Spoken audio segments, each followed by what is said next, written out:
Good morning दोस्तों, study with Kamlesh में आपका स्वागत है। आज से मैं पॉलिटी शुरू करने वाला हूँ, ठीक है ना। मैं सोचा था हिस्ट्री शुरू करूँ, लेकिन हिस्ट्री से पहले अभी पॉलिटी की कुछ वीडियो शुरू कर लेता हूँ, फिर मैं हिस्ट्री वाला वीडियो शुरू करूँगा। तो सबसे पहले हम लोग देखते हैं कि पॉलिटी का जो ओरिजिन हुआ, कहाँ से हुआ, उसके बारे में थोड़ा डिस्कस कर लेते हैं, फिर हम लोग पॉलिटी में आएंगे इसमें। तो हमने आपको पहले मेरा वीडियो ज्योग्राफी का जो मेरा वीडियो है इंट्रोडक्शन ऑफ ज्योग्राफी, उसमें आपको वो लेक्चर आपको देखना पड़ेगा, ठीक है ना। उसमें मैंने बताया हूँ कि कैसे ज्योग्राफी का ओरिजिन हुआ। तो देखिए, सबसे पहले क्या हुआ ना, जब लोग कबीलाई समाज कबीलाई था, उनको आदि मानव था, उनको एक दूसरे से कोई मतलब नहीं था। सभी लोग क्या होता था, एक दूसरे से अलग अलग रहते थे। वे लोग शिकार करते थे, ठीक है ना, और शिकार करते थे, अपने आप से मतलब रखते थे, ठीक है ना। लेकिन जब वो लोग एक कबीला वाला जब शिकार करने जाते थे, तो जानवर क्या होता था, उनके बच्चे का शिकार कर जाते थे, मतलब एक्सचेंज ऑफर था यहाँ पे। तब उनको डर हो गया कि उनका बच्चा क्या है, सुरक्षित नहीं है। ऐसी अवस्था में क्या हो गया, अब दो कबीला वाला एक साथ रहने लगा। जब एक कबीला वाला काम पे आता था, दूसरा कबीला वाला क्या होता था, वो उसकी बच्चे की देखभाल करता था। जब दूसरा वाला काम पे आता था, तो या शिकार पे आता था, तब पहला वाला उसके बच्चे को देखभाल करता था। इस तरह से क्या हुआ, लोगों का समूह बनना शुरू हुआ, ठीक है ना। लोगों का ग्रुपिंग्स होना शुरू हुआ, लोग एक साथ मिलकर रहना शुरू किया। वहां से तब से समाज बना। समाज का जो हमारा शाब्दिक अर्थ है, वो हमारा है सम प्लस जन, मतलब जब लोगों का सम हो, मतलब लोगों का एक समूह बने, तब उसको क्या कहा जाता है, समाज कहा जाता है, ठीक है ना। अब समाज में हम लोग समाज क्यों बनाते हैं, क्योंकि हमारी आवश्यकताओं क्या है, अकेले कोई भी मनुष्य अपनी आवश्यकताओं को पूरी नहीं कर सकता है। बहुत सारी ऐसी अवस्थाएं हैं जो हम लोग दूसरों से प्राप्त होती है, ठीक है। इसलिए हम लोग क्या करते हैं कि जैसे हमें जीने के लिए बहुत सारी चीजें चाहिए। जैसे किसी को रोटी चाहिए, कपड़ा चाहिए, ठीक है ना, बहुत सारे इक्विपमेंट चाहिए। सारा एक व्यक्ति क्या तो सारा पैदा नहीं कर सकता है, उत्पादन नहीं कर सकता है। इसलिए क्या होता है, हम दूसरों से उसका वस्तु विनिमय प्रणाली द्वारा एक्सचेंज कर लेते हैं। तो इसीलिए क्या हुआ, हमारा समाज का निर्माण हुआ पहले बात, तो लोगों का समूह में आना। तो हम लोग इसीलिए मनुष्य को क्या बोला था, सामाजिक प्राणी बोला था है। लेकिन जानवर वगैरह अन्य कोई जो दूसरा प्राणी है, उनको कोई मतलब नहीं है दूसरों से, खुद को मतलब है, ठीक है। तो ये हो गया हमारा समाज का। पहले समाज कैसे बना। अब समाज में रहने के लिए क्या है, कुछ आपको आजीविका का साधन चाहिए। जब तक आजीविका साधन नहीं होगा, आप जी नहीं सकते हैं, ठीक है ना। आपको आजीविका साधन, कोई खेती बाड़ी कर रहा है, कोई इंडस्ट्री लगा रहा है, कोई सर्विस सेक्टर में है, तो वो सारी चीजें हैं जो आजीविका का साधन है, ठीक है ना। तो ये दूसरा, मतलब हमारा समाज के बाद जो दूसरा हमारा कंपोनेंट है, व्यवस्था बना, वो हमारा अर्थव्यवस्था बना। और जो तीसरा कंपोनेंट है हमारा, वो हमारा हो जाएगा राजनीति। जब समाज बन गया, समाज में जब लोग रहेंगे, ठीक है ना, समाज में क्या होता है, लोगों के बीच उनके जो हित होते हैं, वो हित क्या होते हैं, परस्पर विरोधी होते हैं, एक दूसरे के विरोधी। जैसे बहुत सारे लोग चाहते हैं कि, जैसे मैं एग्जांपल दे रहा हूं, जैसे कुछ लोग होते हैं जिनको पेड़ लकड़ी के जो लॉग्स होते हैं, लकड़ी के लट्ठे जरूरत होती है, तो वो जंगल को काटेंगे। लेकिन जो आदिवासी होते हैं वो जंगल में रहते हैं। तो दोनों एक दूसरे क्या है, एक अपोजिट है। इसलिए क्या है, दोनों का हित क्या है, अपोजिट है। पहली बात, पहला कंडीशन हमारा कि जो इंटरेस्ट होता है लोगों का, वो डिफरेंट ग्रुप्स का क्या होता है, एक दूसरे के जस्ट अपोजिट होता है। जैसे एक और एग्जाम्पल देता हूं मैं। जैसे मान लीजिए झारखंड वगैरह इलाके में क्या होती है, कोयला का खनन होता है। तो कोयला खनन होना, ये भारत के अन्य लोगों ऊर्जा उत्पादन के लिए बहुत जरूरी है। लेकिन जो वहां के लोकल लोग हैं, उनके स्थानीय लोगों को क्या होता है, उनको प्रवास वहां से हटना पड़ेगा, वहां से माइग्रेट होना पड़ेगा। ये उनके हित के विरुद्ध है। तो दोनों, जब एक काम क्या होता है, दो समूह के बीच जो हित क्या होता है, उसको परस्पर विरोधी होते हैं, टकराते हैं। ये पहला कारण हो गया। तो इसलिए क्या, इस टकराव को नियंत्रित करने के लिए क्या चाहिए, हमको कोई ना कोई व्यवस्था चाहिए, ठीक है। इसी प्रकार समाज में दो लोगों के बीच, दो गांव के बीच, या फिर दो घरों के बीच झगड़ा हो सकती है, उसको नियंत्रित करने के लिए भी क्या चाहिए, कोई ना कोई व्यवस्था चाहिए, ठीक है। अब समाज में मान लीजिए, ये तो समाज की बात हो गई। अब अर्थव्यवस्था में, जैसे हमारा विजय मान लिया, पैसा लूट के क्या था, बाहर चले गए, उनको नियंत्रण करने के लिए कोई व्यवस्था चाहिए, ठीक है। मान लो कोई पैसे के मामले में कोई धोखाधड़ी हो गई, ठीक है ना, तो उसको संभालने के लिए भी क्या चाहिए, कोई व्यवस्था चाहिए। तो इससे हमारा क्या, इसलिए हमारा क्या है, कोई ना कोई व्यवस्था चाहिए। तो समाज और अर्थव्यवस्था को नियंत्रित करने के लिए जो हमारा व्यवस्था बना, उस व्यवस्था का नाम क्या है हमारा, वो राजनीति के नाम पे जाना जाता है, या फिर राजनीतिक व्यवस्था के नाम पे जाना जाता है। ये हमारा इंट्रोडक्शन है। तो हम लोग चलिए शुरू करते हैं। पहले उसके बारे में थोड़ा ब्रीफ डिस्क्रिप्शन के बारे में। देखिए, जब किसी भी क्षेत्र में लोग मिलकर रहते हैं, समाज का निर्माण करता है। ठीक है, अभी मैंने ये समझा चुका हूं। और लोगों के हित परस्पर विरोधी होते हैं। ठीक है ना, समाज में लोगों के हित क्या होते हैं? परस्पर विरोधी होते हैं। साथ ही साथ क्या है? संसाधन हमारा सीमित है, रिसोर्स क्या है? लिमिटेड है। हमारे पास क्या है? कोयला लिमिटेड है, लेकिन उसको चाहिए क्या है? जो उसकी इच्छाएं क्या है? वो अनलिमिटेड है। रिसोर्स लिमिटेड है, लेकिन हमारे जो वांट्स है या इच्छाएं हैं वो अनलिमिटेड है। तो ऐसे में क्या होगा? दिक्कत होगी। ठीक है ना। और ऐसे में क्या होगा? जब मान लीजिए संसाधन सीमित है तो क्या होगा? विवाद उत्पन्न होगा, किसको दे किसको नहीं दे। तो ऐसे में विवाद उत्पन्न होना संभव है। ठीक है, ये इसके कारण होती है। दूसरी ओर समाज की अर्थव्यवस्था से संबंधित समस्याएं भी होती है। दो तरह की समस्याएं, समाज की समस्याएं, दूसरी अर्थव्यवस्था की समस्याएं। अतः इन दोनों व्यवस्थाओं अर्थात समाज और अर्थव्यवस्था को नियंत्रित करने के लिए कोई न कोई व्यवस्था होना चाहिए, जिसे राजनीति या राजनीतिक व्यवस्था कहा जाता है। ठीक है ना। इसे राजनीतिक व्यवस्था या शासन व्यवस्था के नाम से भी जाना जाता है। तो यहां से हमारा राजनीति का शुरुआत होती है, या फिर पॉलिटी या फिर पॉलिटिकल साइंस का शुरुआत कहां पे होती है? इसके आधार पे। मतलब हमारा पॉलिटी पढ़ने से पहले आपको क्या पढ़ना पड़ेगा? ज्योग्राफी जानना पड़ेगा, सोशियोलॉजी जानना पड़ेगा। 2 पार्ट है। तो ये वाला व्यवस्था है। ठीक है ना। तो आपको ये बेस है, आपको समझ में आएगा सीक्वेंस कहां से आया, जो हमारा राजनीति या शासन व्यवस्था का जो जन्म हुआ वो कहां से हुआ। ठीक है। अब देखिए, हम लोग आगे आते हैं कि शासन के 2 प्रकार होते हैं। ठीक है ना। शासन व्यवस्था कितने प्रकार होते हैं? शासन व्यवस्था के 2 प्रकार होते हैं। एक तो पहला लोकतांत्रिक हो गया, दूसरा गैर लोकतांत्रिक हो गया। मतलब democratic and non democratic form of government, 2 प्रकार हो गया। और नॉन डेमोक्रेटिक में कौन कौन सा आता है? गैर लोकतांत्रिक शासन के रूप में अधिनायकत्व, तानाशाही, निरंकुशवादी शासन। इसका मतलब क्या होता है? डिक्टेटरशिप। अधिनायकत्व मतलब क्या होता है? ये तीनों एक ही नाम है, तीनों का मतलब होता है डिक्टेटरशिप, जहां पे किसी एक व्यक्ति या कुछ लोगों का यदि शासन चलता हो तो उसको क्या बोला जाता है? डिक्टेटरशिप बोला जाता है। ठीक है। दूसरा क्या हो गया? ओलिगार्ची या फिर कुलीन तंत्र। मतलब जब समाज के उच्च वर्गों के द्वारा शासन किया जाता है तो उसको बोला जाता है कुलीन तंत्र बोला जाता है। जैसे यूरोप वगैरह में बहुत सारे कंट्री में थे, वहां पे था। तीसरा क्या हो गया? राजतंत्र। मतलब जहां पे राजा या रानी का शासन हो। तो ये सभी जो तीनों फॉर्म ऑफ गवर्नमेंट है, डिक्टेटरशिप या अधिनायकत्व, दूसरा क्या हो गया? ओलिगार्ची, और तीसरा हमारा हो गया क्वीन और किंग का जहां पे रूल हो। ये 3 क्या हो गया हमारा? तीनों गैर लोकतांत्रिक शासन तंत्र का क्या है? उदाहरण है। लेकिन हम लोग को ये पढ़ना नहीं है, हम लोग को क्या पढ़ना है? लोकतांत्रिक प्रकार की सरकारें पढ़ना है। तो ये तो मैंने कुछ एग्जाम्पल दे दिया ताकि आपको समझ में आ जाए। ठीक है ना। तो अभी हम लोग पढ़ते हैं किसके बारे में? हाँ, लोकतांत्रिक के बारे में। ठीक है। तो ये हमारा है लोकतंत्र वाला। तो लोकतंत्र होता क्या है? तो लोकतंत्र शासन का ऐसा रूप है जिसमें शासकों का चुनाव लोग करते हैं। ठीक है।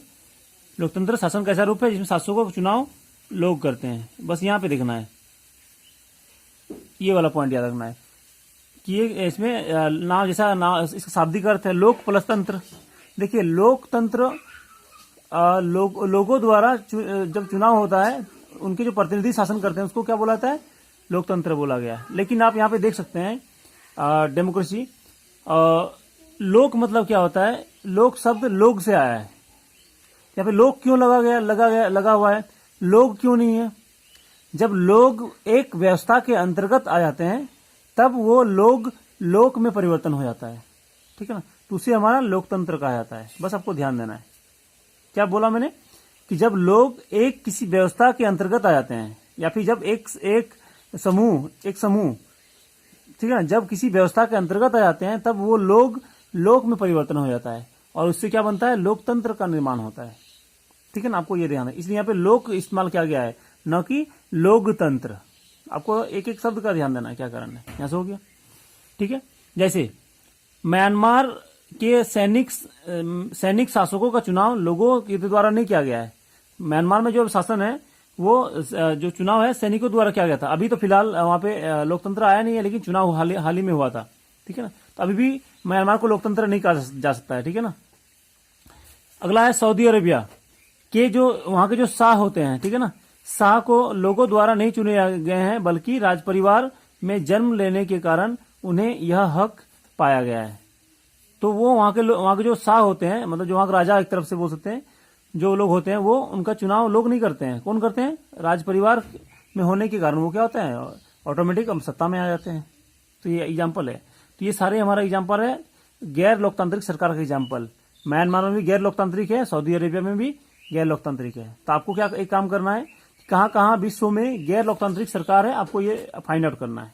ठीक है, आपको गूगल में सर्च करके कहीं से भी आपको ये नोट डाउन करना है, कहाँ कौन कौन सा देश में डेमोक्रेटिक गवर्नमेंट है, कौन कौन सा देश में नॉन डेमोक्रेटिक गवर्नमेंट है। ठीक है, ये वाला चीज। अब देखिए इसमें अब हमारा जो अगला टॉपिक है, लोकतंत्र की विशेषताएं हैं, लोकतंत्र की फीचर्स ऑफ द, ठीक है, डेमोक्रेटिक गवर्नमेंट। तो पहला हमारा पार्ट होगा, लोकतंत्र में अंतिम निर्णय लेने की शक्ति लोगों द्वारा चुने हुए प्रतिनिधियों के पास होनी चाहिए। क्या मैंने बताया यहाँ पे, अंतिम निर्णय। ये अंतिम निर्णय, ये अंतिम निर्णय का क्या होता है, the final decision power, decision making power should be rest in the, इसमें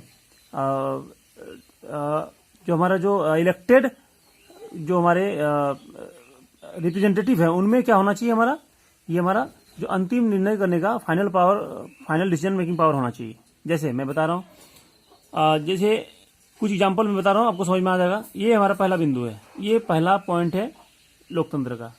जैसे मैंने बताया कि लोकतंत्र में क्या हो रहा है, और चुनाव लोगों द्वारा चुने हुए शासन, लोगों द्वारा चुने हुए शासकों द्वारा शासन किया जाना चाहिए। ठीक है, लेकिन ये क्या, ये जरूरी है कि जो लोग चुना हुआ है वही लोग फैसला कर रहे हैं?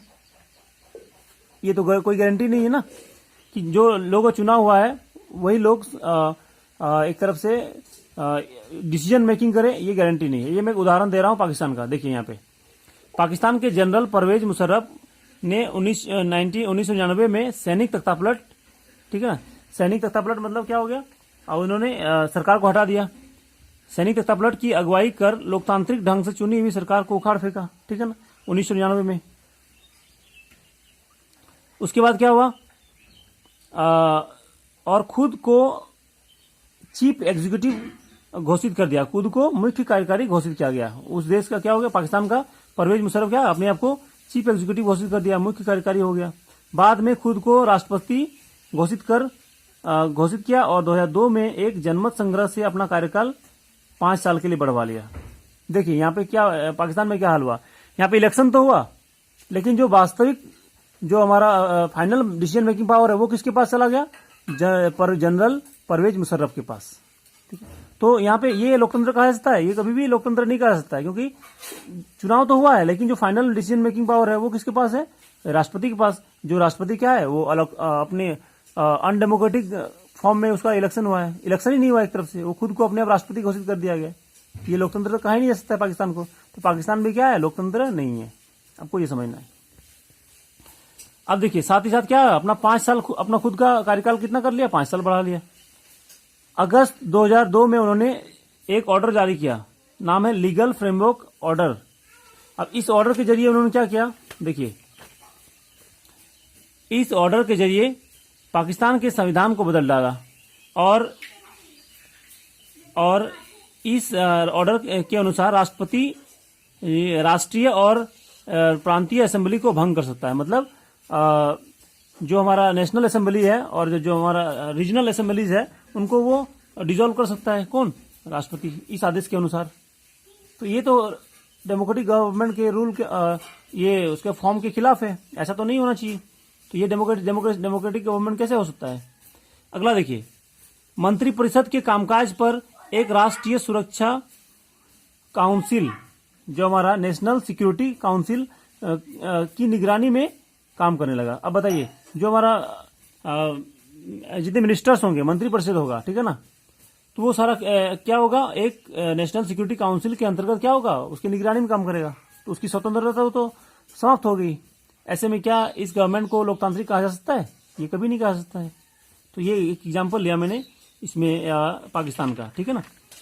तो ये क्या होना चाहिए, अंतिम निर्णय होने की क्षमता, अंतिम निर्णय लेने की क्षमता किसके पास होनी चाहिए, ये इलेक्टेड रिप्रेजेंटेटिव, मतलब जो चुने हुए प्रतिनिधियों के पास होना चाहिए। बस इतना एक बिंदु रखना है।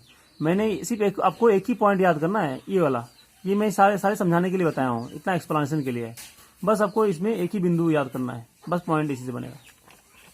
ठीक है, अगला देखिए, ऐसा तानाशाही और राजशाही वाली अनेक शासन व्यवस्था में भी होता है। जहाँ पे डिक्टेटरशिप होता है वहाँ पे भी ऐसा ही होता है, जहाँ राजा रानी का भी होता है शासन वहाँ पे भी ऐसा ही होता है। ठीक, वहाँ पे भी फाइनल पावर क्या होता है, राजा रानी के पास होता है। जो इलेक्टेड गवर्नमेंट, इलेक्टेड जो रिप्रेजेंटेटिव होते हैं, चुने हुए प्रतिनिधि होते हैं, उनके पास नहीं होता है। ठीक है, अगला, कुछ देशों में असली ताकत विदेशी शक्तियों के पास रहती है, न कि चुने हुए प्रतिनिधि। एक बात, जैसे ये मैं इसका एग्जाम्पल, अमेरिका, जैसे सऊदी अरेबिया क्या है हमारा, सऊदी अरब की बहुत सारे काम क्या आता है, अमेरिका के इशारे पे होती है। ठीक है ना, जैसे क्यूबा था, क्यूबा पहले जो क्यूबा पे शासन था वो रसिया के आदेश पे चलता था। तो बहुत सारे अभी ऐसे देश हैं जहाँ पे अमेरिका का डिक्टेटरशिप चलता है, अमेरिका का जो डिसीजन लेता है उसके आधार पर चलता है, न कि वहाँ के मंत्री और प्रधानमंत्री या राष्ट्रपति के आधार पर होता है।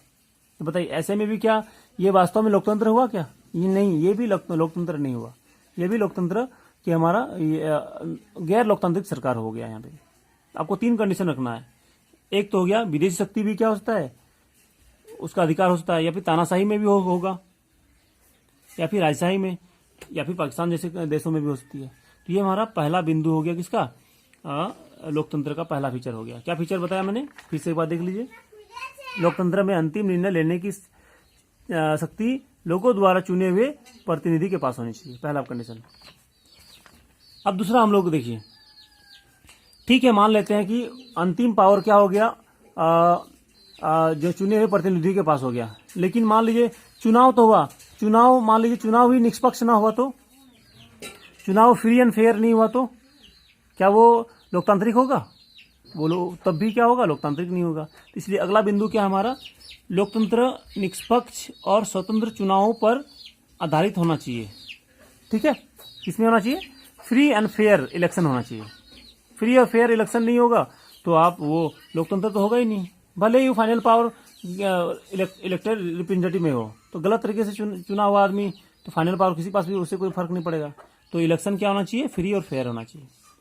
इससे क्या फायदा होगा, ताकि सत्ता में बैठे लोगों के लिए जीत हार के समान अवसर उपलब्ध हो। जैसे मान लीजिए इलेक्शन में तो कुछ धांधली हो गया, तो फिर जो लोग सत्ता में हैं, जो लोग पावर में हैं, वो लोग क्या होंगे, वही लोग हमेशा जीतते रहेंगे। जो विपक्ष में है, जो लोग सत्ता में भी नहीं है, उनको जीतने का मौका नहीं मिलेगा। तो बताइए, ऐसे में क्या वो लोकतंत्र होगा? वो लोकतंत्र नहीं होगा। इसलिए हमारा दूसरा बिंदु है। ठीक है, इसका मैं एग्जाम्पल दे रहा हूँ। ठीक है ना, देखिए, चीन में संसद को राष्ट्रीय जन संसद कहते हैं। देखिए, ये जीके का क्वेश्चन है, पीटी में पूछा जा सकता है कभी भी, अभी तक तो पूछा नहीं गया है, या किसी भी एग्जाम में पूछा सकता है। जो मैं अंडरलाइन करा रहा हूं उतना ही आपके लिए काफी है, बाकी सब समझने के लिए। चीन की संसद को राष्ट्रीय जन संसद कहते हैं। ठीक है, चीन की संसद के लिए प्रति 5 वर्ष बाद नियमित रूप से चुनाव होते हैं। कितने? 5 वर्ष में चुनाव होता है। कुछ सदस्यों का चुनाव सेना करती है, ठीक है, और कुछ बाकी कम्युनिस्ट पार्टी करती है। चुनाव लड़ने से पहले सभी उम्मीदवारों को चीनी कम्युनिस्ट पार्टी से मंजूरी लेनी पड़ती है। देखिए, क्या आप कंडीशन है, क्या भारत में ऐसा है? भारत में किसी एक विशेष पार्टी से चुनाव लड़ने के लिए मंजूरी लेना पड़ता है? नहीं। आप किसी भी, जितनी सारी पार्टी सब में अलग अलग है, एक ही पार्टी में नहीं है। बताइए, ये क्या लोकतंत्र कहा जा सकता है? नहीं, ऐसा लोकतंत्र नहीं कहा जा सकता इसको। सरकार सदा कम्युनिस्ट पार्टी की बनती रही। बताइए, आपके पास विकल्प ही नहीं है। और हाल ही में वर्तमान राष्ट्रपति शी जिनपिंग ने अपना कार्यकाल बढ़ाकर आजीवन भर कर दिया है। अब देखिए, अभी एक नया अपडेट कर दिया है उन्होंने, शी जिनपिंग क्या सकता है, जीवन भर के लिए आप राष्ट्रपति रह सकते हैं। इसका मतलब क्या हो गया, किसी दूसरे लोगों को मौका ही नहीं मिला। तो फिर ये लोकतंत्र कैसे हो सकता है? तो इसका मतलब चीन भी क्या है, लोकतंत्र नहीं है। लेकिन चीन कहता है कि हम लोकतंत्र हैं, भले वो कह सकता है लेकिन वो है नहीं। ठीक है, तो ये पहला एग्जाम्पल है। मैं दूसरा एग्जाम्पल बताता हूँ। 1930 में आजाद होने के बाद मैक्सिको में हर 6 वर्ष के बाद राष्ट्रपति चुनने के लिए चुनाव कराए गए हैं। कब आजाद हुआ चीन? ये मैक्सिको 1930 में। ये भी क्वेश्चन बन गया अच्छा आपको। ठीक है, सन 2000 तक हर चुनाव में इंस्टीट्यूशनल रिवोल्यूशनरी पार्टी, एक पार्टी का नाम क्या था, इंस्टीट्यूशनल रिवोल्यूशनरी पार्टी के नाम की एक पार्टी जीत मिली और हर हाल में जीत हासिल करने के लिए कुख्यात थी। वो किसी भी तरीके से जीतती थी, मतलब गलत काम करके, धंधे, चुनाव को, मतलब चुनाव बॉक्स है उनको हटा के, बदल के, ठीक है ना, अलग अलग तरह के हथकंडे से, ठीक है ना, विपक्षी पार्टी के कार्यकर्ताओं को पीट कर अलग अलग तरीके से वो हर हाल में किस तरह से जीतती थी। तो ये जो पार्टी है ये भी मतलब बताइए इस तरह से क्या होगा, ये भी बेईमानी होगी। अब देखिए इसमें चीन और मेक्सिको दोनों मामलों में लोगों को कोई वास्तविक और गंभीर विकल्प नहीं मिला। जब तक लोकतंत्र में आपको विकल्प नहीं मिलेगा, क्या वो लोकतंत्र हो सकता है क्या? कभी नहीं। आपको लोकतंत्र में विकल्प होना चाहिए। एक आदमी है तो मजबूरी है उसी को वोट देना या उसी को चुनना, तो आपके पास विकल्प ही नहीं है। जब तक कोई जगह विकल्प ना हो तो वो लोकतंत्र कभी भी नहीं हो सकता है। जैसे मैं एग्जांपल देता हूं, आपके घर में क्या होता है, पापा जो आदेश देते हैं, ठीक है ना, वही आदेश आपको फॉलो करना जरूरी है। आपके पास कोई विकल्प ही नहीं है, तो ऐसे में क्या हो गया, वो डिक्टेटरशिप हो गया। ठीक है ना। देखिए कुछ भी चीज समझना है आपको क्या करना है, कुछ भी चीज लागू करना, चाहे इकोनॉमिक्स का, चाहे पॉलिटी का, चाहे फिर अन्य किसी सब्जेक्ट का सारा फैमिली पे सेट कर दिए, क्योंकि family is the best laboratory. Family क्या है, परिवार सबसे अच्छी प्रयोगशाला है, उसमें हर चीज फिट हो जाता है। आप मान लीजिए कि पापा डिक्टेटरशिप हो गया, सब आदेश देते हैं बच्चों के, तो वो क्या हो गया, उसमें कोई विकल्प ही नहीं है, जो बोले वही करना मजबूरी है। तो इसलिए क्या हो गया, वास्तविक और गंभीर विकल्प नहीं होता है। तो ये कारण, तो लोकतंत्र में विकल्प का होना बहुत जरूरी है। बिना विकल्प का वो लोकतंत्र नहीं हो सकता है। किसी भी तरह से शासक दल पराजित नहीं किया जा सकता है। बताइए अब ऐसी अवस्था में क्या आप शासक दल को पराजित कर सकते हैं? नहीं कर सकते हैं, क्योंकि सारा पावर उसके पास है, वो किसी को जीतने नहीं देता है। ऐसे में क्या होगा, उसको पराजित करना मुश्किल होगा। वहां हुए चुनाव निष्पक्ष नहीं थे, जी मतलब मेक्सिको में और चीन में चुनाव क्या हुआ, निष्पक्ष नहीं था। तो ऐसे में कोई जीत ही नहीं सकता है। इसलिए क्या होना चाहिए, हमारा दूसरा पॉइंट क्या था, चुनाव स्वतंत्र एवं निष्पक्ष होना चाहिए। इनके बिना कभी भी लोकतंत्र नहीं हो सकता। ये दूसरा कंडीशन है हमारा लोकतंत्र का। आपको कुछ नहीं जानना है, आपको कुछ नहीं याद करना है, ये समझने के लिए था। ये हमारा दूसरा पॉइंट आपको सिर्फ याद रखना है, ठीक है। अगला हमारा तीसरा पॉइंट क्या है, लोकतंत्र में वयस्क नागरिक का एक वोट होना चाहिए। क्या होना चाहिए, वयस्क नागरिक का एक वोट होना चाहिए और हर वोट का एक समान मूल्य होना चाहिए। अब देख लीजिए कि मान लिया हमने कि इलेक्शन क्या हो गया, स्वतंत्र एवं निष्पक्ष हो गया, लेकिन क्या गारंटी है कि जो उनकी जो वोट का मूल्य है वो एक ही समान होगा? ऐसा इसलिए ये पॉइंट लिखा गया क्योंकि ऐसा हो चुका है इतिहास में, ठीक है ना। आपको पता होगा कि फ्रांस में क्या होता था, पहले जो कुलीन वर्ग था कुलीन वर्ग को उनका वोट का मूल्य ज्यादा होता था, जो वहां पे जो अल्पसंख्यक होते थे उनको कम होता था वोट का अधिकार, ठीक है। जैसे जितने जो कुलीन वर्ग था, कुलीन वर्ग मतलब जितने सारे नोबल्स थे, सारे नोबल्स को, जो उच्च वर्गों के लोग थे उनको उनका एक वोट होता था, जबकि उनकी जनसंख्या लगभग 10% के आसपास थी। और जो गरीब लोग होते थे, बाकी किसान मजदूर थे, उन लोग 90% थे, उनका वोट भी क्या था, 1%, ठीक है ना। तो ये आप समझ सकते हैं कि इतने 90% का एक वोट। लोकतंत्र राजनीतिक समानता के बुनियादी सिद्धांत पर आधारित है, ठीक है। इसका क्या बेस, हमारा ये जो फंडामेंटल प्रिंसिपल क्या है, हमारा राजनीतिक समानता होनी चाहिए। मतलब क्या होना चाहिए, आपको वोट देने का समान अधिकार होना चाहिए, ठीक है। ये सारी चीजें, इलेक्शन लड़ने का अधिकार, ये सारे अधिकार होना चाहिए, ठीक है। ये हमारा मूल कारण है इस पॉइंट का। आप जैसे मैंने ये पॉइंट बताया, लोकतंत्र में वयस्क नागरिक को एक वोट होना चाहिए और हर वोट का समान मूल्य होना चाहिए, इस बिंदु को एक्सप्लेन करता है। देखिए कुछ एग्जाम्पल देता हूं। जैसे सऊदी अरेबिया में 2005 तक सऊदी अरेबिया में औरतों को वोट देने का अधिकार नहीं था, 2015 के बाद मिला वोट देने का अधिकार, ठीक है। फिजी की चुनाव प्रणाली में वहां के मूल निवासियों के वोट का महत्व भारतीय मूल के नागरिकों के वोट से ज्यादा है। देखिए यहाँ पे भी क्या है, असमानता है, यहाँ पे राजनीतिक समानता नहीं है। भारतीय मूल का क्या है, वोट का मूल्य क्या है, कम है। फिजी में क्या है, वहां के मूल निवासियों का वोट क्या है, मूल्य ज्यादा है। इसी तरह से आप देखिए एस्टोनिया ने अपने नागरिकता नियमों को कुछ इस तरह बनाए हैं कि रूसी अल्पसंख्यक समाज के लोगों को मतदान का अधिकार हासिल करना मुश्किल होती है, ठीक है। मतलब एस्टोनिया में क्या है, वहां के लोगों को जो मतदान का अधिकार है, ठीक है ना, उनको तो आसानी से मिल जाती है, लेकिन जो वहां के उसी के पड़ोसी देश है रूस के जो लोग वहां पे हैं, उन लोगों को मतदान का अधिकार बहुत ही मुश्किल से मिलता है। तो ये भी क्या है, राजनीतिक असमानता है।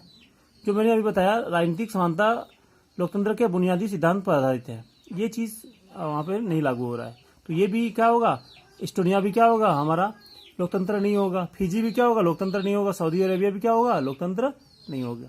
बहुत सारे देश तो मैंने ऐसे ही डिस्कशन में ही बता दिया, ठीक है। अब देखिए हम लोग अगला जो चौथा हो गया, ठीक है, मान लेते हैं कि हमारे तीनों बिंदु कंप्लीट हो गया। पहला बिंदु हमने बताया कि जो अंतिम निर्णय करने की शक्ति है वो चुने हुए प्रतिनिधियों के पास हो गया। पहला बिंदु मैंने एक्सप्लेन किया इसके बारे में। दूसरा बिंदु बताया कि चुनाव स्वतंत्र एवं निष्पक्ष होना चाहिए। तीसरा बिंदु क्या बताया कि सभी लोगों को वोट देने का अधिकार होना चाहिए और प्रत्येक वोट का समान महत्व होना चाहिए, समान मूल्य होना चाहिए। ठीक है, लेकिन क्या इसके बावजूद भी हम किसी सरकार को लोकतांत्रिक सरकार, ये अलोकतांत्रिक सरकार, कोई सरकार बन सकती है? जैसे मान लीजिए अब बताइए, बहुत सारी सरकार क्या होती है ना, लोकतांत्रिक ढंग से चुनी गई है, लेकिन बाद में सत्ता में आने के बाद वो क्या होता है, अलोकतांत्रिक बन जाती है। ऐसा संभव है। ठीक है, तो इस चीज को रोकने के लिए क्या आता है, हम लोगों को क्या होता है, एक और लोकतंत्र की विशेषताएं हैं, वो देख लीजिए। एक लोकतांत्रिक सरकार संवैधानिक कानूनों और नागरिक अधिकारों द्वारा खींची गई लक्ष्मण रेखा के भीतर काम करती है। मतलब दो ही चीज, संवैधानिक कानून के अंतर्गत जो संविधान में वर्णन किया गया है, दूसरा नागरिक अधिकार, मतलब हमारा जो फंडामेंटल राइट हमारे संविधान में, इस तरह से कोई व्यवस्था होनी चाहिए। अब देखिए, ऊपर वर्णित तीनों बिंदुओं की सिर्फ काफी नहीं है, मतलब 3 बिंदु पॉइंट 1, 2, 3 ये सिर्फ काफी नहीं है, क्योंकि लोकप्रिय नेता भी लोकतांत्रिक हो सकता है, वह तानाशाह बन सकता है। जैसे हमारा आपको पता होगा हिटलर तो पहले आसानी से पहले चुना गया, पहले ही बहुत लोकप्रिय था, पॉपुलर था, लेकिन बाद में क्या हो गया, वो अपना देश की सत्ता को अपने बागडोर में ले लिया, वो डिक्टेटरशिप बन गया, वहां पे डिक्टेटर बन गया। ये वाला चीज हो गया। सरकार को नागरिकों के कुछ बुनियादी अधिकारों का आदर करे। सरकार को क्या है, जरूरी है। जैसे मैं सरकार बनने के बाद क्या आता है, हो सकता है ऐसा नहीं है कि सरकार किसी को भी अपना जेल में डाल दे, किसी को भी स्वतंत्रता को, घूमने की स्वतंत्रता को बाधित कर दे या मना कर दे। ये सारी चीजें नहीं हो सकता है, उसको कुछ बुनियादी नियम पालन करना पड़ेगा। ऐसा कब होगा, जब सरकार को ये ऐसा जब तभी होगा जब सरकार को ये नागरिकों को कुछ अधिकार हो, फंडामेंटल राइट जैसे हमारे पास हमारे संविधान में है। तो ये अधिकार क्या होता है, सरकार को सीमित करती है उनके अधिकार को। यदि ये अधिकार नहीं होता, सरकार क्या होगी, वो मनमानी करने लगेगी। ठीक है, देखिए, साथ ही एक लोकतांत्रिक सरकार इसलिए मनमानी नहीं कर सकती कि उसने चुनाव जीता है। चुनाव जीतने के कारण ये नहीं है, इसका मतलब ये नहीं कि वो मनमानी करे, उसे भी बुनियादी तौर तरीकों का पालन करना होता है। जैसे यथा विचार विमर्श करना, जैसे कुछ मुद्दे पे आए तो उसको विचार विमर्श करना जरूरी है। ऐसा नहीं है कि कोई भी बिल लाए या कोई भी कानून लाए किसी की परमिशन से पास कर दिए, ऐसा नहीं होना चाहिए। वो मीडिया पे, संसद पे वो क्या होना चाहिए, बहस होनी चाहिए। ठीक है, ये पहला हो गया। दूसरा, अल्पसंख्यक वाले समूह को दी गई गारंटियों का आदर होना चाहिए। जैसे मान लीजिए सामान्यतः क्या होता है, सरकार क्या होती है, बहुसंख्यकों का बनता है लेकिन मान लीजिए उसमें से कुछ लोग अल्पसंख्यक है, उनके अधिकार का भी क्या होना चाहिए, ख्याल रखा जाना चाहिए। क्योंकि बहुसंख्यक बनाया तो अवश्य है क्या, अल्पसंख्यक का हितों का दबाया जाएगा, उसी के निश्चित है। इसलिए क्या होना चाहिए, उनको कुछ अधिकार मिलना चाहिए अल्पसंख्यक को, और उनके अधिकारों का उन गारंटियों का आदर करना चाहिए, उनको सम्मान किया जाना चाहिए। ठीक है, जैसे एग्जांपल दे रहा हूं मैं, जिम्बाब्वे को 1999 में गोरों के शासन से मुक्ति मिली। आजाद कब हुआ था, 1990 में, गोरों से, मतलब ब्रिटिश से। उसके बाद जानू पीएफ दल का राज था। एक राजनीतिक पार्टी का नाम क्या था, राजनीतिक दल का जानू पीएफ है, जिसके नेता रॉबर्ट मुगाबे आजादी के बाद से ही शासन कर रहे हैं। ठीक है ना, 1980 के बाद से शासन अभी भी कर रहे हैं। इस दल ने स्वतंत्रता संघर्ष की अगुवाई की थी, उनका बहुत बड़ा योगदान था आजादी दिलाने में। लेकिन आजादी के बाद से संविधान में कई बदलाव किए और राष्ट्रपति के अधिकार वृद्धि की। संविधान में बहुत ही अब जीतने के बाद क्या हो गया, वो क्या अपने राष्ट्रपति का अधिकार क्या हो गया, बहुत ज्यादा एक्सटेंशन किया और जवाबदेही को कम किया। तो बताइए, ये भी एक तरफ से लोकतंत्र नहीं हुआ, क्योंकि उन्होंने भी क्या किया, सत्ता में आने के बाद वो भी उसका गलत इस्तेमाल किया। क्यों, क्योंकि वहां पे कोई नागरिक अधिकार नहीं था और संवैधानिक कोई कानून नहीं था, इसलिए हो गया। विपक्षी दलों के कार्यकर्ताओं को परेशान किया। तो इस तरह से आप देखेंगे कि क्या है ना, जो हमारा चौथा बिंदु है, संवैधानिक कानून होना चाहिए कि सरकार कहां तक जा सकती है, कुछ लिमिटेशन होना चाहिए कि कहां तक काम कर सकती है, इससे ज्यादा आगे नहीं जा सकती है। लक्ष्मण रेखा होनी चाहिए। तो लक्ष्मण रेखा कौन काम करती है, ये हमारा संविधान, और दूसरा हमारा क्या हो गया, हमारा नागरिक अधिकार। यही दो हमारे क्या होता है, सरकार पे सीमाएं लगाती है। ठीक है, ये हमारी चीजें हो गया। तो ये हमारा हो गया चौथा बिंदु हो गया। आपको बस ये 4 बिंदु याद रखना है। चौथा हमारा बिंदु, हमको ये 4 बिंदु है, 4 ही बिंदु हमारे काम है। और आप एक देखेंगे कि मैंने इन चारों बिंदु का एक क्वेश्चन के फॉर्म में बना के मैंने टेलीग्राम जो मेरा ग्रुप है, मैं उसमें डाल चुका हूं। तो आप इतना पढ़ें या इसको समझने के लिए वो चारों को आप वहाँ पे देख सकते हैं। एक ही क्वेश्चन में चारों ऑप्शन को मैं दे चुका हूँ, ठीक है ना। तो वो कुछ शब्दों में हो गया, ये पूरा डिटेल में हो गया। इसमें बहुत सारे फैक्ट्स है, वो भी आपको कर लेना, जो अंडरलाइन कराया हूँ मैं, ठीक है। तो ये 4 चीज़ें हमारे पास है, ये 4 बिंदु हो गया। अब देखिए, ये मैंने लोकतंत्र का पूरा मैंने एक्सप्लेन किया कि लोकतंत्र क्यों जरूरी है, कैसे है। ये हमारा कुछ पार्ट था, लोकतंत्र की विशेषता बताया। अब इसी से मैं अगला एक्सप्लेन करूंगा आपको कि कैसे कनेक्टिविटी करके मैं बताऊंगा संसद के बारे में। संसद में मैंने बताऊंगा कि हमारे जो संस्थाएं हैं, राष्ट्रपति, प्रधानमंत्री, लोकसभा, राज्यसभा, ये सारी चीज़ें मैं इसके बाद एक्सप्लेन करने वाला हूँ। तो एक एक सीक्वेंस है। देखिए, ये सीक्वेंस मैं हमेशा सीक्वेंस से पढ़ाता हूँ, और ये भी क्या होगा, सीक्वेंस से ही होगा। तो ये मैं लोकतंत्र शुरू किया हूँ। इसके बाद क्या होगा, संसद होगी। संसद हो जाने के बाद हमारा क्या हो जाएगा, फंडामेंटल राइट वगैरह हमारा होगा, ठीक है, वो कंप्लीट हो जाएगा। इस तरह से सारा कंप्लीट हो जाएगा। संसद में हमारा तीनों प्रकार की गवर्नमेंट आएगी, सेंट्रल गवर्नमेंट आएगी, स्टेट गवर्नमेंट आएगी, और हमारा लोकल गवर्नमेंट है वो भी आ जाएगा। ये सारा चीज़ पार्ट होगा। एक एक चीज़ हमें कराने वाला हूँ, ठीक है। तो ये हमारा हो गया। मैं व्हाट्सअप नंबर दे देता हूँ, आपको कोई डाउट है तो आप मैं डिस्क्रिप्शन बॉक्स में देता हूँ, आप व्हाट्सअप नंबर से व्हाट्सअप कर दे, या फिर मैं आपको एक ग्रुप बनाया हूँ व्हाट्सअप ग्रुप, उसमें भी ज्वाइन कर दूंगा आपको। आप कोई डाउट है आप मुझसे पूछ सकते हैं, ठीक है। मैं उसको एक एक करके आपको क्लियर करा दूंगा, ठीक है। ये हमारा हुआ आज का टॉपिक, लोकतंत्र, ठीक है। तो बस आज फिलहाल इतना ही रखता हूँ। थैंक यू, धन्यवाद।